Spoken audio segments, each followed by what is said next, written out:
Saatnya kita mau mendengarkan kebenaran firman Tuhan yang pada hari ini diambil dari kitab Kisah Para Rasul pasal 13 ayatnya yang ke-22, yang bunyinya adalah demikian. Setelah Saul disingkirkan, Allah mengangkat Daud menjadi raja mereka. Tentang Daud, Allah telah menyatakan, "Aku telah mendapat Daud bin Isai, seorang yang berkenan di hatiku dan yang melakukan segala kehendakku." Sedemikian jauh pembacaan firman Tuhan. Bapak, Ibu, Saudara, kalau saya bisa kasih tema atau judul untuk khotbah pada hari ini, temanya adalah ketika Tuhan berkenan. Saya percaya kita semua mau hidup berkenan di hadapan Tuhan. Hari ini kita akan melihat apa yang dikatakan oleh Alkitab mengenai orang-orang yang hidupnya berkenan kepada Tuhan. Sebelum kita melihat apa yang akan terjadi bagi orang-orang yang memilih untuk hidup berkenan kepada Tuhan, tentunya kita perlu mengetahui bagaimana supaya kehidupan kita bisa senantiasa berkenan kepada Tuhan. Coba kita lihat kembali Kisah Para Rasul 13 ayat 22. Setelah Saul disingkirkan, Allah mengangkat Daud menjadi raja mereka. Saudara, dikatakan dalam firman Tuhan ini, setelah Saul disingkirkan, maka Allah mengangkat Daud menjadi raja atas bangsa Israel. Jadi yang mengangkat raja dan menurunkan raja itu adalah Tuhan, saudara.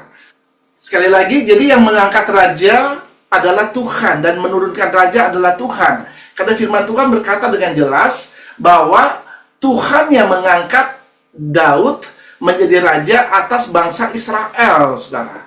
Jadi Daud itu dinobatkan menjadi raja dan memerintah atas Israel itu atas kehendak dan perkenanan daripada Tuhan. Kemudian masih kita akan lanjut, masih di ayat yang sama, ayat 22.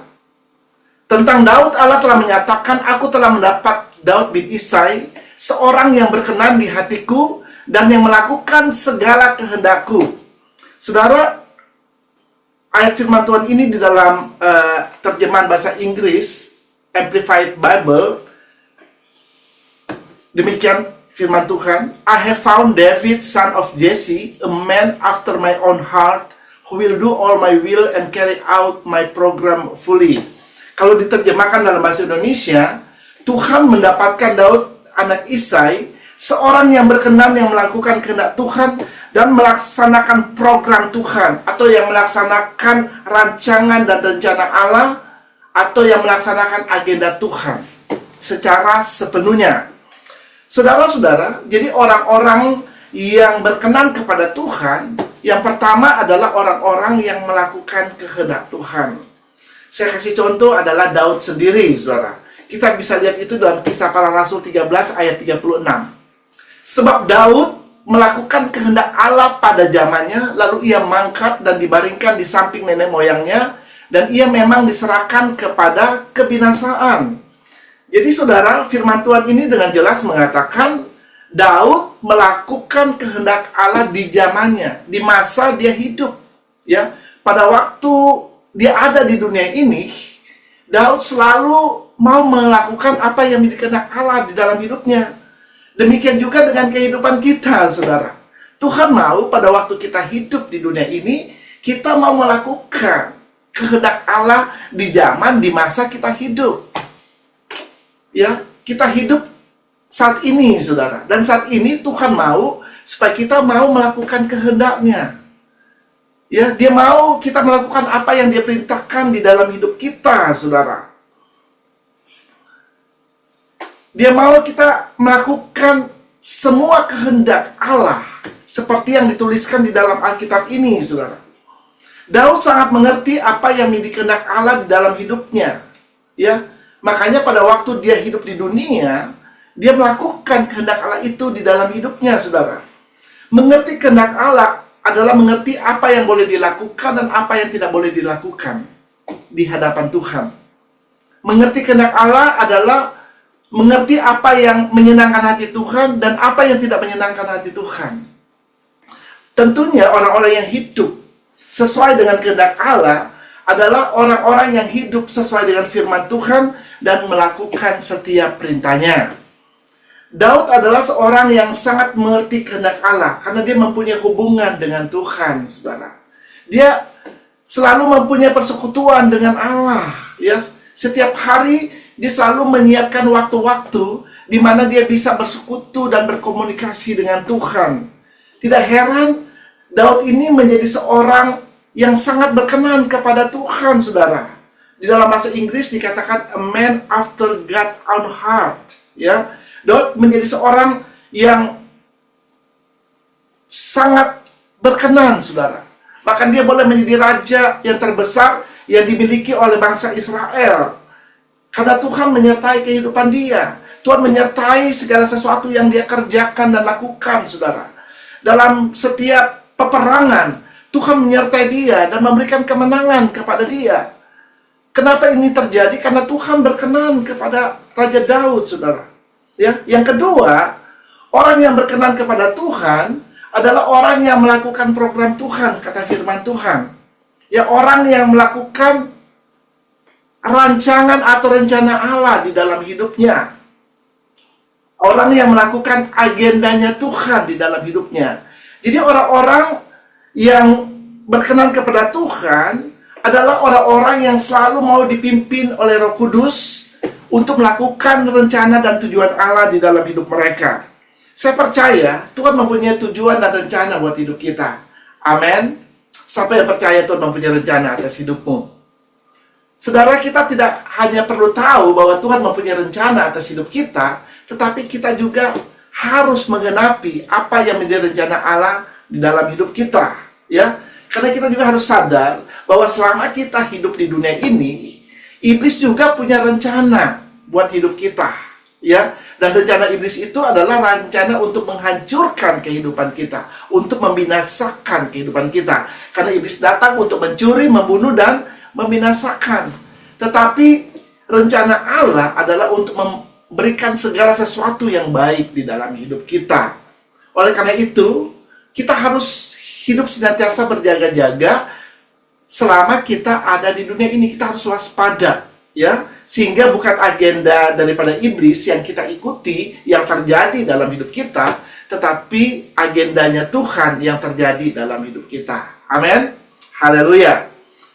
Selanjutnya kita akan melihat ada beberapa hal yang dikatakan oleh Alkitab kepada orang-orang yang memilih hidupnya untuk berkenan kepada Tuhan.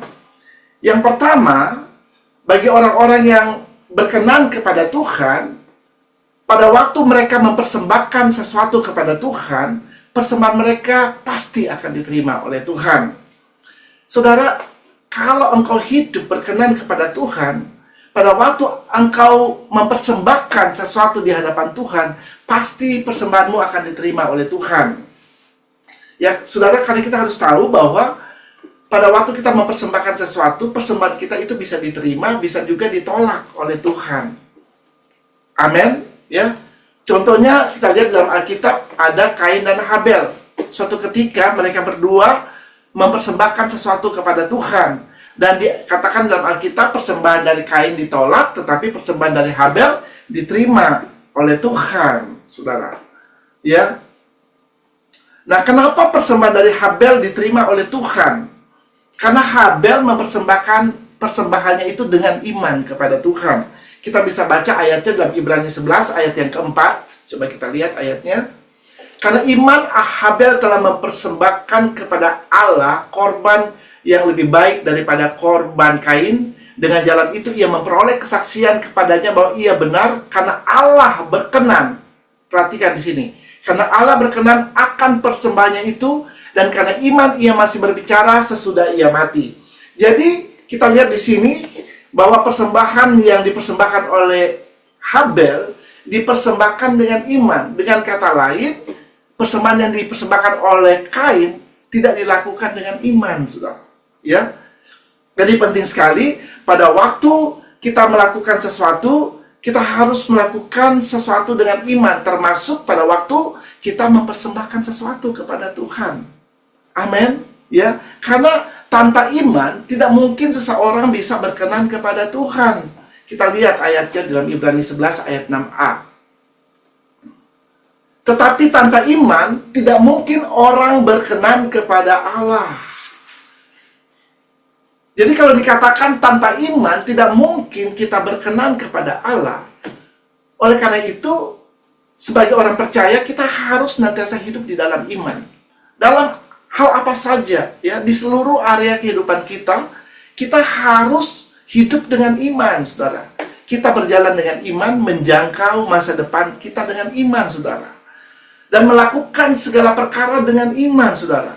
Karena tanpa iman, nggak mungkin Anda bisa berkenan kepada Tuhan. Bahkan di dalam Alkitab dikatakan segala sesuatu yang kita lakukan tidak berdasarkan dengan iman, itu adalah dosa di mata Tuhan. Coba kita lihat Roma 14 ayat 23. Dan segala sesuatu yang tidak berdasarkan iman adalah dosa. Ya, dosa itu bukan hanya pada waktu kita tidak mencuri, tidak membunuh, tidak berdusta, tidak mengingini milik sesama kita, atau tidak iri hati, sombong. Tetapi Anda melakukan sesuatu tanpa iman, itu pun dosa di mata Tuhan. Ya, bahkan di dalam ayat-ayat yang lain dikatakan, Anda pun kalau makan, kalau Anda nggak berdoa, tidak dilakukan itu dengan iman, itu dosa di mata Tuhan. Makanya orang Kristen, sebelum kita makan, selalu kita berdoa kepada Tuhan. Amin. Ya. Saya percaya kita semua waktu mau makan berdoa lebih dahulu. Amin. Siapa yang berdoa sebelum makan? Semua kita pasti berdoa, saudara. Ya, kita pasti berdoa minta Tuhan untuk menguduskan, untuk memberkati makanan kita. Ya. Dan ketika kita makan dengan iman. Kita percaya makanan yang kita makan itu akan masuk dalam tubuh kita, menjadi nutrisi di dalam tubuh kita. Ya, dan akan menjadi kekuatan buat tubuh kita. Ya, jadi apapun yang kita lakukan harus kita lakukan dengan iman. Jadi sangat penting untuk hidup dengan iman. Karena hidup dengan iman itu adalah salah satu dari kehendak Allah di dalam hidup kita. Dan orang yang melakukan kehendak Allah adalah orang yang berkenan di hadapan Tuhan. Yang kedua, apa yang terjadi ketika Tuhan berkenan kepada kita? Yang kedua adalah langkah-langkah kehidupan kita akan dituntun dan dipimpin oleh Tuhan. Mazmur 37 ayat 23. Tuhan menetapkan langkah-langkah orang yang hidupnya berkenan kepadanya. Saudara-saudara, hidup ini adalah sebuah perjalanan, ya, di mana ada garis awal dan ada garis akhir. Di mana ada saatnya kita memulai dan ada juga saatnya kita akan mengakhiri kehidupan kita, ya. Dan tentunya pada waktu kita berjalan, kita pasti ingin mencapai tujuan yang Tuhan sediakan buat kehidupan kita. Oleh karena itu kita harus membiarkan Tuhan yang menuntun langkah-langkah kita, saudara. Kalau kita mau sampai kepada tujuan dengan selamat, ya, hanya dengan dipimpin oleh Tuhan, kita akan bisa sampai kepada tempat yang Tuhan sediakan buat hidup kita. Tanpa pimpinan Tuhan, kita pasti akan salah melangkah, saudara. Kita akan gampang tersesat, saudara. Kita bisa nyasar, saudara. Kalau kita tidak membiarkan kehidupan kita dipimpin oleh Tuhan, ya, makanya hidup di dalam pimpinan Roh Kudus itu sangat penting, saudara. Ya, setiap saat, setiap waktu, Anda harus membiarkan hidupmu dipimpin oleh Roh Kudus, sehingga engkau boleh dibawa di jalan-jalan Tuhan. Ya, engkau tidak tersesat, tidak menyimpang ke kiri dan tidak menyimpang ke kanan, saudara. Tapi engkau tetap stay on the track. Ya, engkau tetap akan ada di jalan-jalan Tuhan. Ya, dan jalan Tuhan itu adalah jalan kebenaran dan jalan kehidupan, saudara. Jalan Tuhan yang akan membuat engkau sampai kepada tempat tujuanmu dengan selamat, saudara. Ya, saya percaya kita semua mau sampai kepada tempat yang Tuhan sediakan buat hidup kita. Ya, saya percaya kita pasti mau mengenapi apa menjadi tujuan Allah di dalam hidup kita. Jadi, saudara, orang-orang yang berkenan kepada Tuhan, kita harus percaya pasti langkah-langkah kehidupan kita akan dituntun dan diarahkan oleh Tuhan. Haleluya. Yang ketiga, apa yang terjadi ketika Tuhan berkenan kepada kita? Ketika Tuhan berkenan kepada kita, pada waktu kita berdoa, Tuhan pasti akan menjawab doa-doa kita. Kita lihat Yesaya 49 ayat 8a.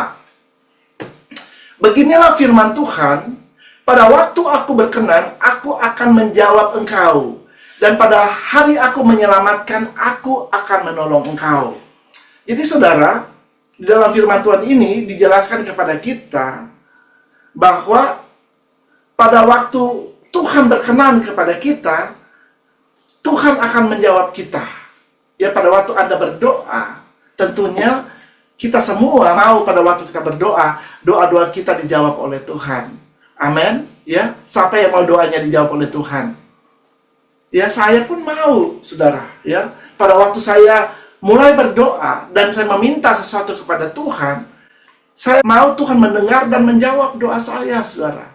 Ya, dan saya bisa melihat apa yang menjadi kerinduan hati saya itu tergenapi dalam hidup saya.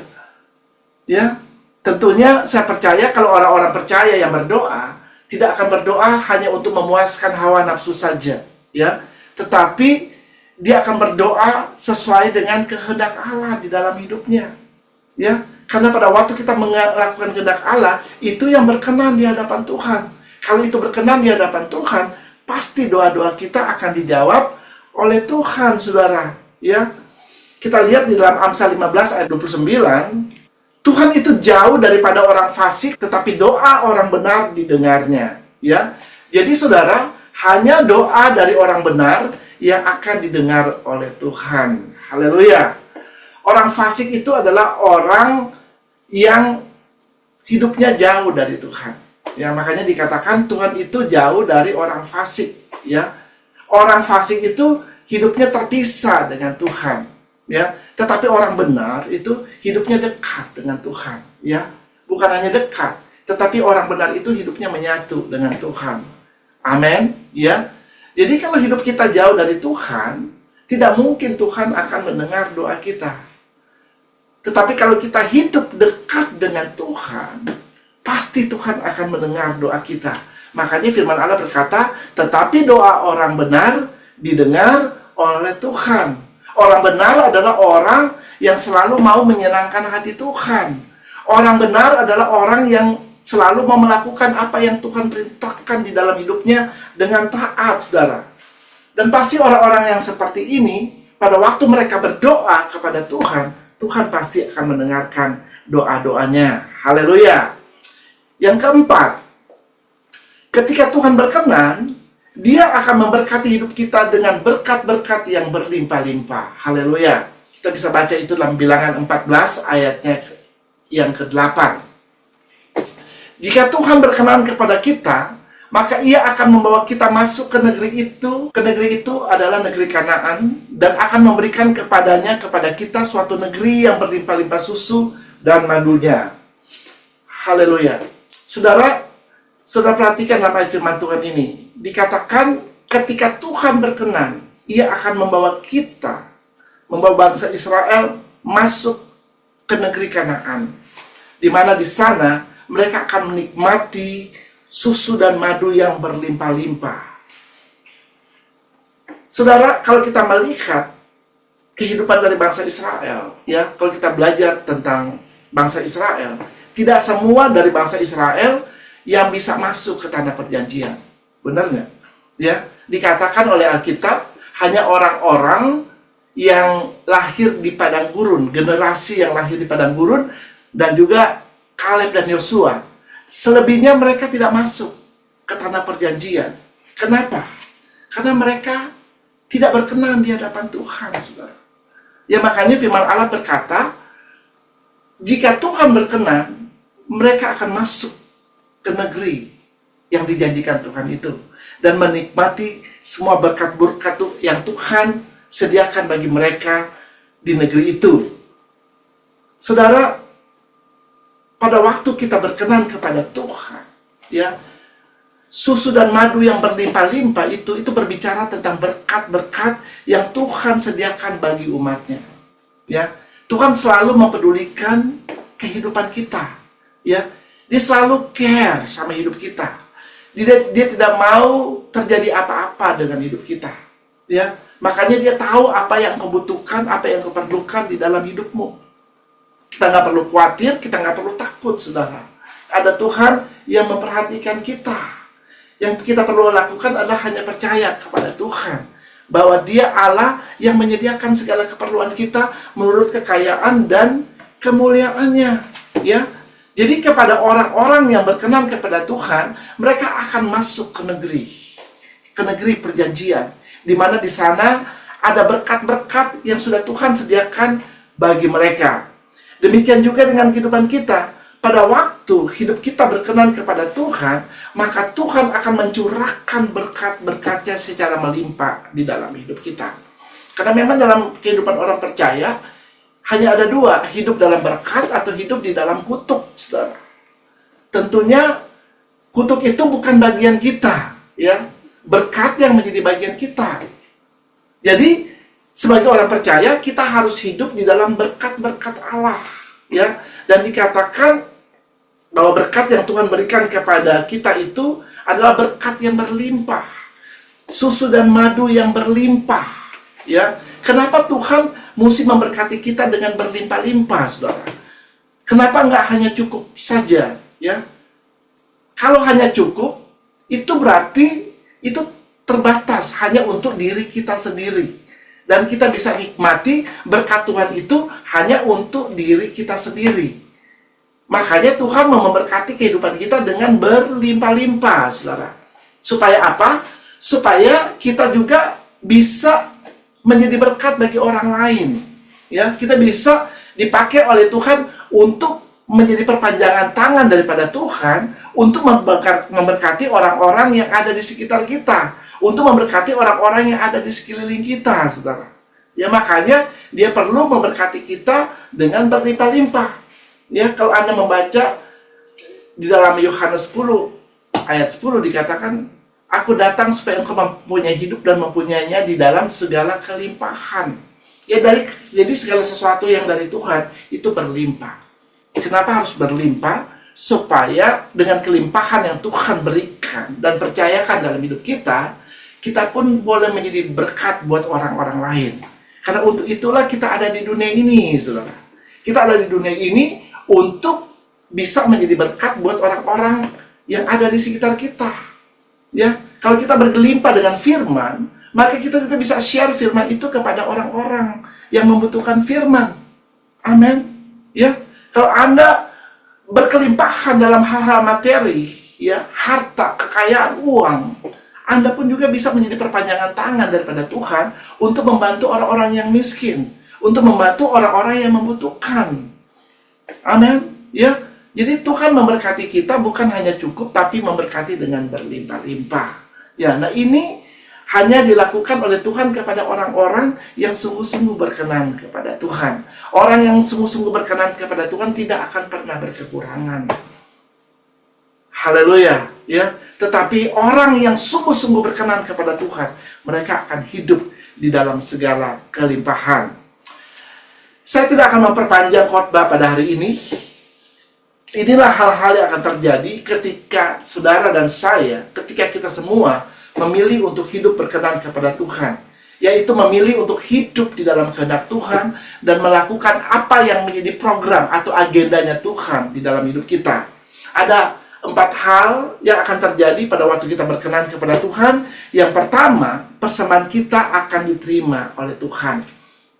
Ya, yang kedua, langkah-langkah hidup kita itu akan ditetapkan oleh Tuhan, akan diatur oleh Tuhan, akan dituntun, dipimpin oleh Tuhan, sehingga kita akan bisa tiba di tempat tujuan dengan selamat. Yang ketiga, ketika Tuhan berkenan kepada kita, Tuhan akan mendengar dan menjawab doa-doa kita. Karena Dia mau supaya kita bersuka cita di dalam Dia. Ya. Yang keempat, ketika Tuhan berkenan, maka Dia akan memberkati hidup kita dengan berlimpah-limpah. Karena untuk itulah kita dipanggil oleh Tuhan. Kita diberkati supaya kita juga boleh menjadi berkat bagi orang lain, saudara. Mari Bapak Ibu Saudara, kita memilih untuk hidup senantiasa berkenan kepada Tuhan, dengan jalan melakukan kehendak Tuhan dan hidup dalam rencananya. Hidup dengan iman, berjalan dengan iman, ya, melakukan segala sesuatu dengan iman dan hidup sesuai dengan firman-Nya.